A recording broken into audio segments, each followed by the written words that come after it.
So, the enrollment process. This is the process we need to continuously build the business. Okay? This is a systematic approach to building the business. The first thing you do is you pique interest. Okay? The first thing you do to pique interest. Pique interest means you're raising the curiosity of another person. Now, when you pique interest, that doesn't mean you explain everything.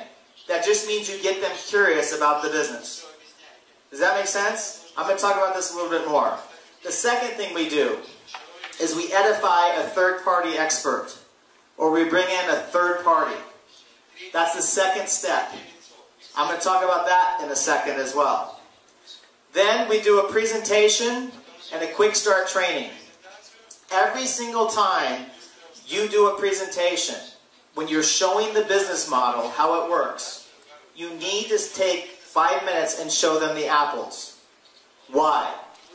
The apples do two things. When you show them the apples, number one, it shows them how simple the business is. Number two, it prepares them for the fact that there will be some green apples and rotten apples, and no matter what they say or do, they will come across these people. Because if you don't show them the green apples and the rotten apples and the red apples, if you don't show them that, and they go out and they talk to a family member who's negative, they're going to think the business is not going to work for them. They're going to think that they're doing something wrong and they'll never make it. The red apple, green apple, rotten apple prepares them that it's very normal that no matter who you are, there are these groups. It's going to be normal to run into these groups, and this is how you handle these groups. Does that make sense to everybody? So the presentation goes right away. Every presentation is a quick start. Okay? After that, we move them to training events. We want to move them to a training, a consistent training event, whether it's a webinar, a conference call, something where they're getting the basic training, which is what we're doing today. From that, you do corporate events. Okay? The corporate event, which we talked about, is the most important thing you could do. Milan, Italy is the most important thing you and any of your team members can do. It builds belief, which is the one thing all these other processes cannot do.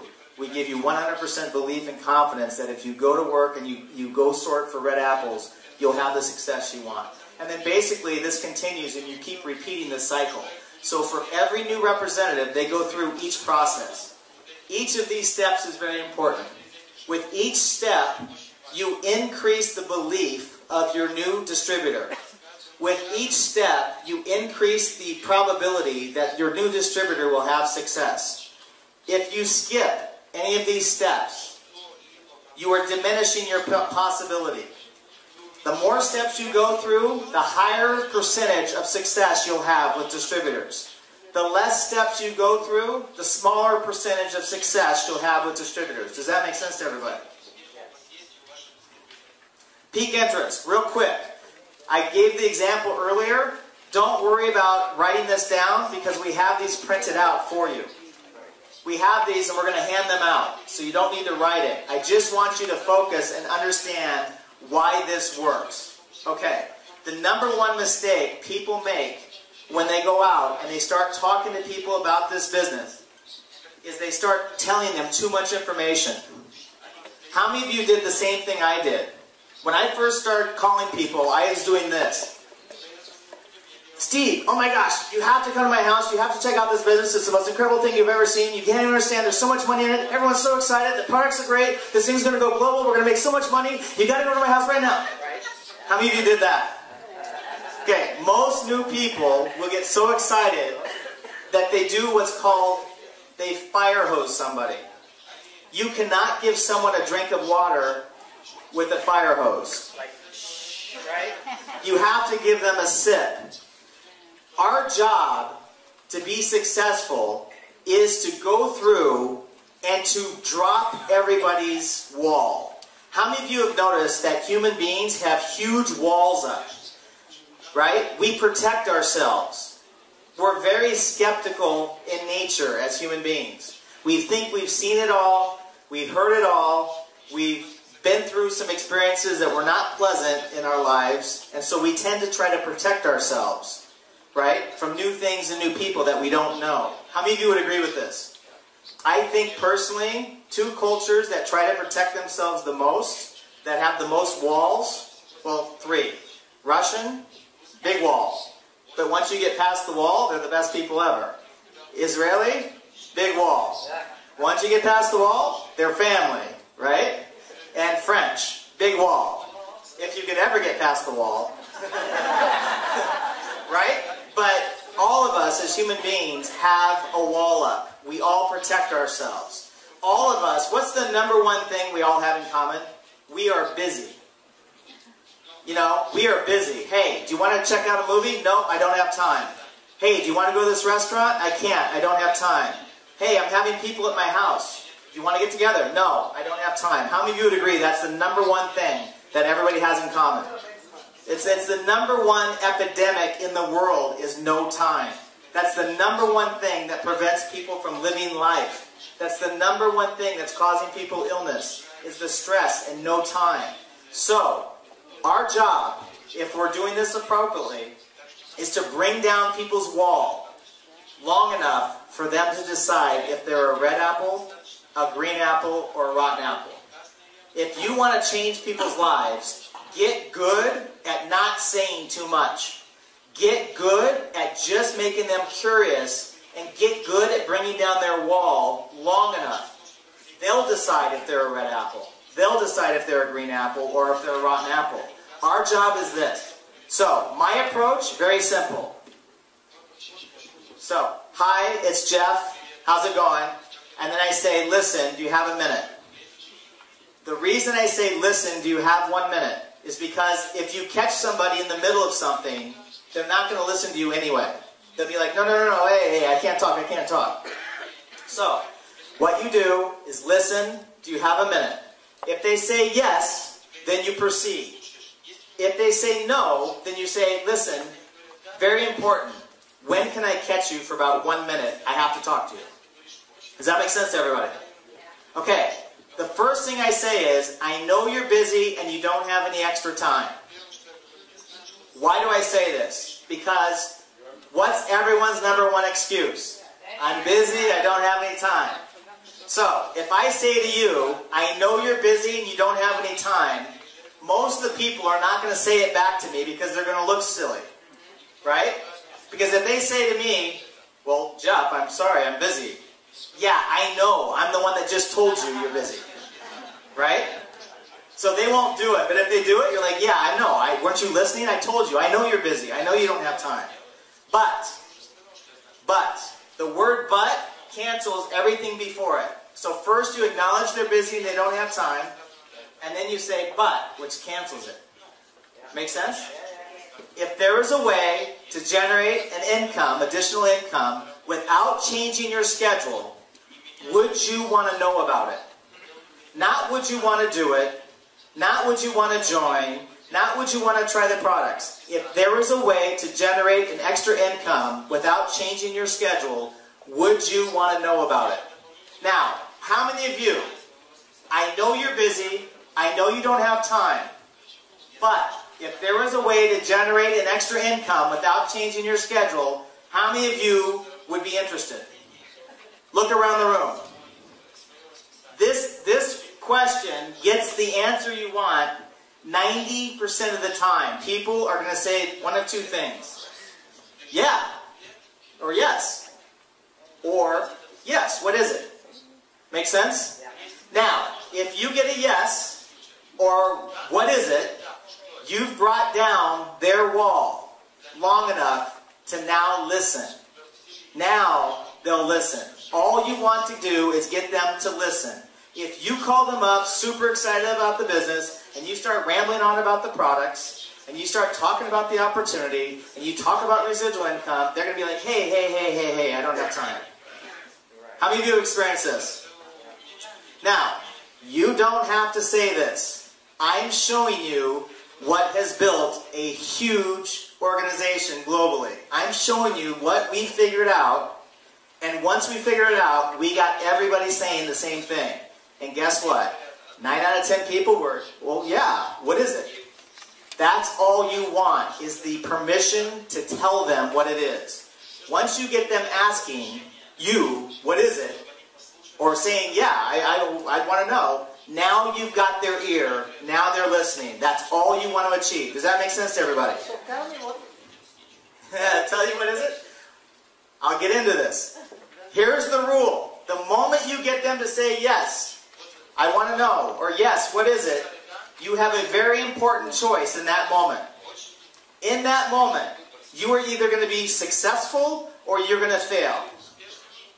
In that moment, if you choose to start to explain what it is, if you choose to explain the business, you fail. You fail. Here's why. Between you and your friends, there's a relationship and there's trust. But how many of you have ever noticed that your friends do not listen to you? You don't know this yet. How many of you have ever done this? How many of you ever told a friend something or a family member and you were pretty excited or whatever and they went like this? Right? And then a total stranger came and said the same thing 2 or 3 days later or a week later, and they were like, really? How many of you had this happen? Okay, there's a rule in psychology, which is the closer you are to somebody, the less they listen to you. The closer you get to somebody, the more comfortable they get, the more they don't take you serious. Listen, here's the deal. My friends will listen to me about real estate. They know that I know real estate. They know that if they're going to buy something or sell something in California, they want to talk to me because I have a proven track record. If it's about real estate, it's talk to Jeff. Everyone trusts that. Everyone knows it. But they know not to talk to me about computers or technology. Make sense? They know I am clueless on technology. I have no technical, ability whatsoever. It's ridiculous. So, they know me. They know you. They know you for years. Some of them know you for 20, 30 years. They know you when you were not in a good position. They know you when you made a bad choice. They know you when you were, in a vulnerable position from a relationship. They've been through all of it with you. So they don't look at you the same way. So if you come to them and talk to them about a new business that is outside of your profession, they're not going to listen to you. They know you too much. How many of you realize this? Listen, what you need to do, the moment you get somebody curious, you need to bring in a third party. You need to bring in an expert, quote unquote. The word expert is a fancy word for stranger. Expert just means someone other than you. Listen, between you and your friend, there's trust. They trust you. However, I promise you, they will not listen to you about a new business. They just won't. See, people follow people. They don't follow companies. They don't follow marketing plans. They follow people. So people, how many of you, right now, if I told you this, how many of you would be interested in meeting somebody who could show you how to make $100,000 a month in this business? Raise your hand if you'd be interested in meeting somebody who can show you how to make $100,000 a month. You guys would not be interested in meeting that person. No? Not at all. Oh, you would? Okay. Well, I could show you that. Everybody I've taught, it makes $100,000 a month or more. Everyone I teach, everyone I mentor personally, it makes $100,000 a month or more. So, how many of you were actually curious to meet somebody who could show you how to do that? How many of you? Okay. Far more curious than hearing a training. Yes?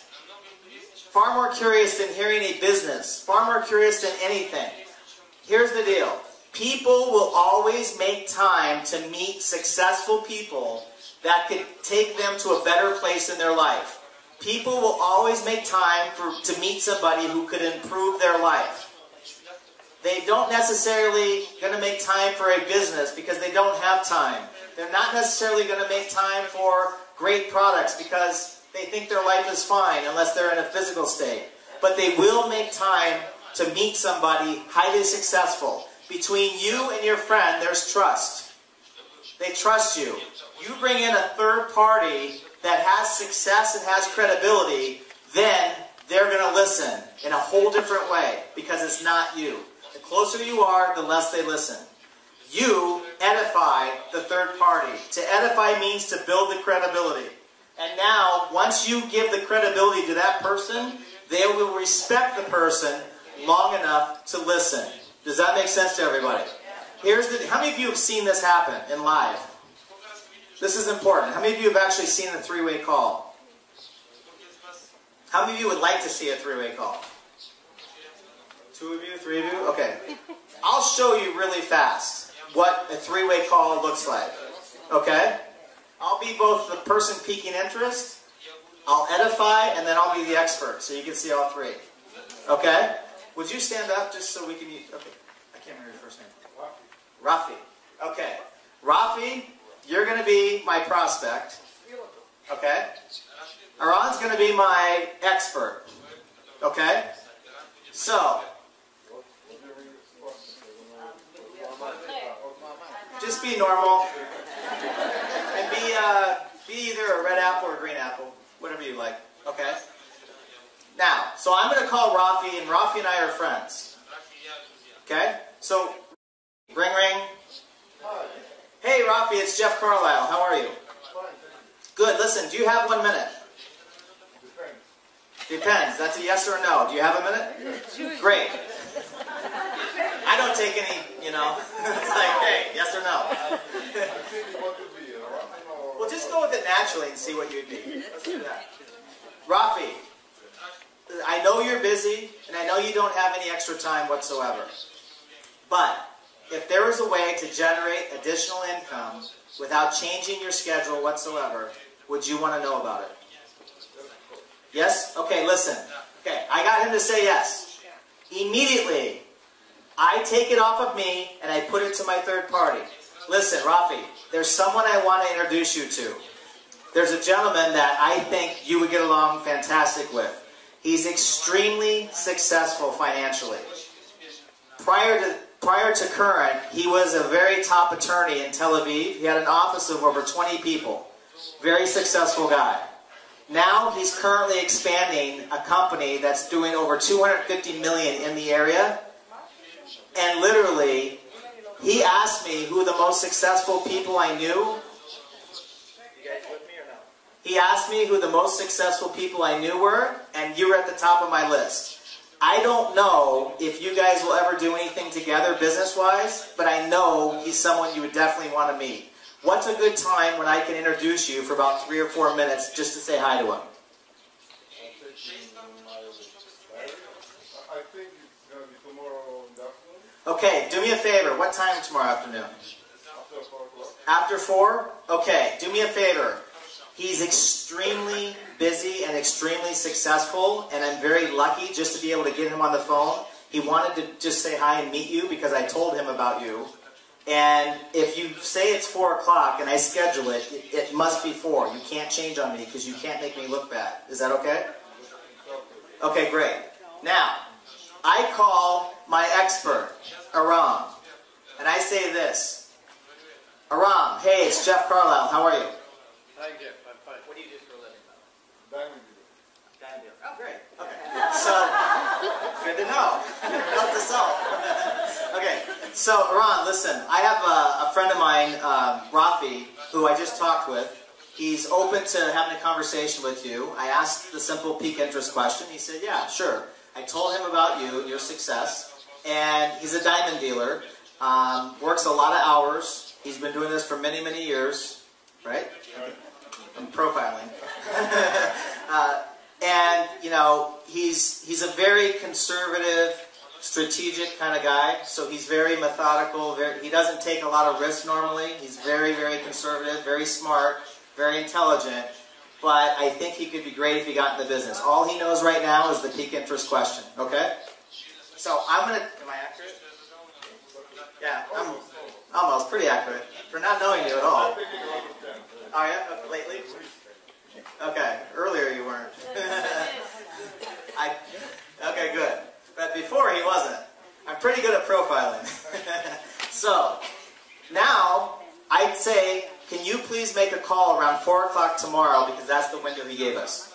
Now, typically, I will already know what my expert's times are that I can use my expert for a three-way call. Does that make sense? Okay, so now I'm going to call with my expert on the phone. I'm going to call Ron. It's 4 o'clock tomorrow. And I'm going to say, listen, we're going to call Rafi. You ready? Okay, now we're going to switch. Now, first I'll be me.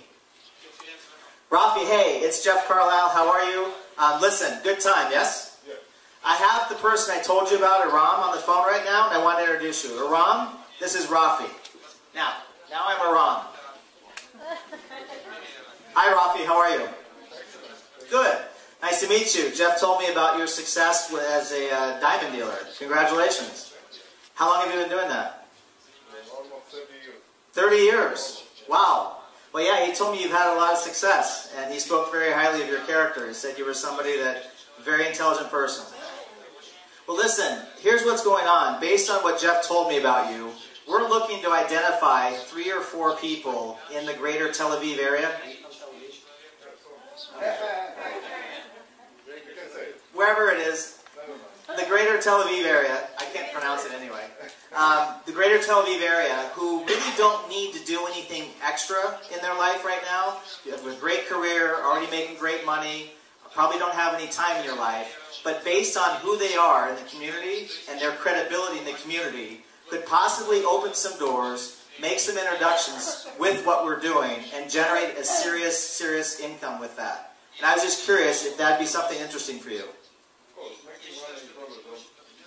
Great. When can we get together for a cup of coffee for about 10 or 15 minutes? I'll show you what we're doing, and I think you'll get it really fast. I think tomorrow in the afternoon is okay. Okay, great. Tell you what, why don't we do this? Why don't we meet by your office, blah, blah, blah, blah, blah, blah, blah. Make sense? Did everyone catch that? Did you hear what I said? I didn't say anything about Jeunesse. I didn't say anything about residual income. I said nothing about products. I said nothing about anything. I talked about his credibility based on what Jeff had told me, right? About his credibility, his success. We're looking for 3 or 4 people in the area who have that credibility that, based on what we're doing, could make some introductions. And by those introductions, could generate a serious income. And would that be of interest? And if it would, let's get together and I'll show you what we're doing. Does that make sense to everybody? Now, thank you, by the way. Do you see the process? Do you see the process? What I found, no matter how successful the person is, when you approach it like that, with the proper peak interest, the proper edification, and then the proper delivery from the expert, talking about simply positioning themselves based on their credibility, make some introductions, open some doors, like to show you what we're doing, 10 or 15 minutes. Based on that, at least 80 or 90% of the people will come take a look. And that's all we want. Once they take a look, they're either a red apple, a green apple, or a rotten apple. Does that make sense? Yeah. So, here's the deal. If you said by the book, every invitation should be with a 3-way call. Absolutely. I feel every invitation should be with a 3-way call. That's what I feel, okay?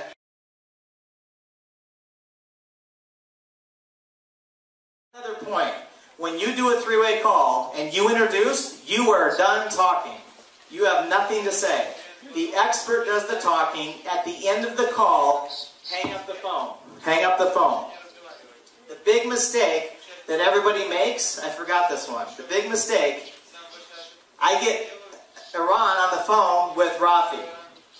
One mistake is, listen, Rafi, I want you to meet Iran. Before he gets talked, well, I got to tell you, this is really incredible. He's going to tell you about this thing, but this is really exciting. I'm really excited that you're talking to him because I know you're going to do really well. I think you'll do really great. You guys will like each other. Okay, go ahead. Right? When you introduce, you're done. No more talking. At the end of the call, big mistake. What most people have done mistakes on. They get done talking. Iran says, hey, let's get together. 10 to 15 minutes. When can we meet? Tomorrow at your office, great. Or tomorrow at Starbucks, cup of coffee, whatever, great. Look forward to meeting you. Then, most people say this. Okay, thanks, Iran. He hangs up, and then most people do this. I told you, Rafi, isn't that great? Yeah, this is incredible. Wait till you hear about the products. The products are great. They have telomeres, they've got resveratrol, they've got all this stuff that cleans your colon and everything else, and I don't know what it is, but it's really exciting, and wait till you see the residual income. There are people getting rich. I mean, everything you say ruins what just happened. Does that make sense? As soon as the expert hangs up, you hang up. If Rafi tries to call you back, you're not home. You're not answering. Right? That's it. You don't talk anymore. You don't see Rafi till tomorrow at 4 p.m. You do not exist on the planet at that point. You cannot be found. Right? Finally, right before the meeting the next day, you pop Rafi a text. Listen, Aran and I are on our way. See you in 20 minutes. Right? Boom. And you're on your way. Or wherever, if he's coming, hey, we're waiting for you. See you in 20 minutes. Other than that, you don't answer, you don't exist. Does that make sense to everybody? Now, what? Perfect. Now, with me, I did three-way calls, even though I was the #1 person in my company, even though I could explain my business better than anybody, I did three-way calls. I would take and talk to my friends, and then I'd introduce, just to prove a point, I'd introduce someone who's only 2 or 3 weeks old in the business. Here I was, the top person. I knew my friends wouldn't listen to me. I'd bring in someone else. They would act like the expert. My friends would come check out the business. Because I knew they wouldn't listen to me. The other reason you want to do three-way calls, and I'm going to get into this with the leaders, the reason you want to do that is how you start your group will duplicate out. So let's say I bring Rafi into the business, but I never did a three-way call. And I sit down and Rafi sees a basic training, and he hears talking about three-way calls. And then I tell Rafi, okay, let's do three-way calls. He's not going to do it. Because I brought him in without a three-way call. So he's going to think it's unnatural. Why would I do that? That doesn't make any sense. Right? My people will listen to me, of course. And then he's just going to start doing it. Well, as you go, and Rafi recruits people that he thinks need it, who recruit people who think need it, who recruit people who think need it, pretty soon, you're going to have a whole bunch of people who don't have the credibility you do, who don't have the ability to get people to listen that you do, and the whole thing dies. I had 3 giant legs that took off 6 to 8 months. Just boom, just exploded. But I wasn't doing three-way calls at first. This was my first 30 days, and I didn't know any better. So those 6 just started to go, right? 3 of those 6 died. Those legs died. Because no one was doing three-way calls, and eventually we got down to people who couldn't influence others. I had to rejuvenate them, which was really hard. So you want to start every leg with the right process so that it'll continue, it'll be natural to every person. Does that make sense to everybody? Okay. Now, I don't even know what this says. What's that say? When you're edifying somebody, the way you edify somebody is first you talk something about their past success. Second, you talk about their current success. Third, their future. And then last, their character. Okay? So typically, I'm gonna edify Iran again, okay? In the past, he was one of the top attorneys in Tel Aviv. He had 20 people underneath him, extremely successful. Currently, he's leading the international expansion of a company that's doing $250 million in sales, positioned to go to over $1 billion in sales, right? He's actually looking to identify a few people out here. That's why he's here. And he's one of the nicest guys you'll ever meet. He's very straight. He's very methodical. He's a great guy. Make sense? Past success, current, something about the future, something about the character. The character is really important. Why? People always would love to meet a successful person, but they'd be more excited to meet a successful person that's a good person. People don't care how much money someone's making if they're a jerk. Does that make sense to everybody? So, past, current, future, character. What's this say? Types of presentations. Now, a three-way phone call is a presentation of sorts.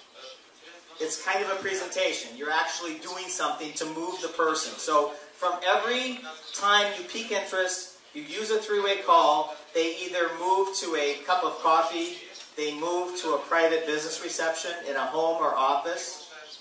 They could move to a short meeting at an office, they could move to a business presentation, kind of what we had last night. Any type of presentation is good. You could use Skype, you could use webinars, but they need to see the business model. And I'm going to teach more about what that model is, the outline of a good presentation. But from a three-way call, the next step is a presentation. After presentation, it's the apples. Red apple, green apple, rotten apple. Make sense?